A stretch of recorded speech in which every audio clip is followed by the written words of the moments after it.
शेर और मच्छर की कहानी।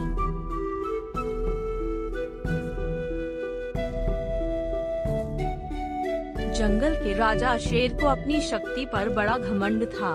वह स्वयं को सबसे शक्तिमान समझता था, इसलिए जंगल के हर जानवरों पर अपनी धौंस जमाता रहता था। जंगल के जानवर भी क्या करते, अपने प्राण सबको प्रिय थे, इसलिए न चाहकर भी शेर के सामने नतमस्तक हो जाते। एक दिन दोपहर के समय शेर एक पेड़ के नीचे सो रहा था। वहीं एक मच्छर भिनभिना रहा था, जिससे शेर की नींद में खलल पड़ रहा था। वह एक मच्छर से बोला, ऐ मच्छर, देखता नहीं मैं सो रहा हूँ, भाग यहाँ से, नहीं तो मसल कर रख दूंगा। मच्छर बोला, क्षमा करे वनराज, मेरे कारण आपकी नींद में व्यवधान उत्पन्न हुआ, किंतु आप मुझे ये बात नम्रता से भी कह सकते हैं, आखिर मैं भी इस धरती का जीव हूँ। अच्छा, तो तू छोटा सा मच्छर मुझसे जुबान लड़ाएगा, और क्या गलत कहा मैंने? तुम मच्छर हो ही ऐसे कि कोई भी तुम्हें यूं मसल दे। मैं तो ये बार बार कहूँगा, क्या बिगाड़ लोगे तुम मेरा? मच्छर को शेर की बात और व्यवहार बहुत बुरा लगा। वह अपने साथी मच्छरों के पास गया और उन्हें सारी बात बताई। सभी मच्छरों को शेर की बात चुभ गई। उन्होंने तय किया कि इस संबंध में एक बार सब मिलकर शेर से बात करेंगे। सभी मच्छर शेर के पास पहुँचे और बोले, वनराज, हमें आपसे बात करनी है, जल्दी बोलो, मुझे तुम जैसों से बात करने की फुर्सत नहीं है। शेर बोला, वनराज, आप होंगे बहुत शक्तिशाली, किंतु इसका अर्थ ये कतई नहीं है कि आप अन्य जीवों और प्राणियों का मजाक उड़ाएं या उन्हें नीचा दिखाएं। मच्छर बोले, मैंने जो कहा सच कहा, मैं सबसे शक्तिशाली हूँ और मुझे कोई हरा नहीं सकता।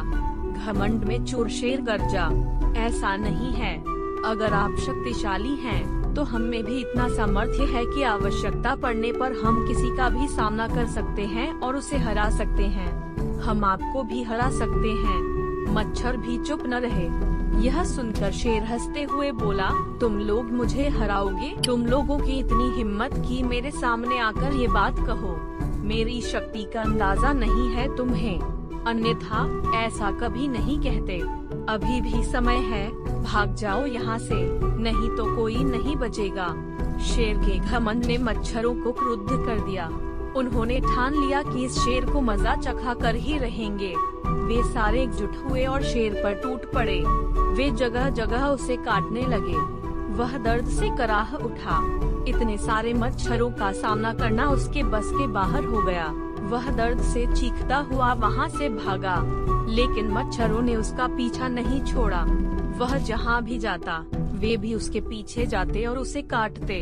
आखिरकार शेर को झुकना पड़ा। उसने हार मान ली। वह मच्छरों के सामने गिड़गिड़ाने लगा, मुझे बख्श दो, मुझसे गलती हो गई, जो मैंने तुम्हें तुच्छ समझकर तुम्हारा मजाक उड़ाया और तुमसे बुरा व्यवहार किया। आज तुमने मेरा घमंड तोड़ दिया है। अब मैं कभी किसी को नीचा नहीं दिखाऊंगा। मच्छरों ने शेर को सबक सिखा दिया था, इसलिए उन्होंने उसे काटना बंद कर दिया। वे बोले, घमंडी का घमंड कभी न कभी अवश्य टूटता है।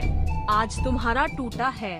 घमंड करना छोड़ दो, अन्यथा एक दिन ये तुम्हें ले डूबेगा।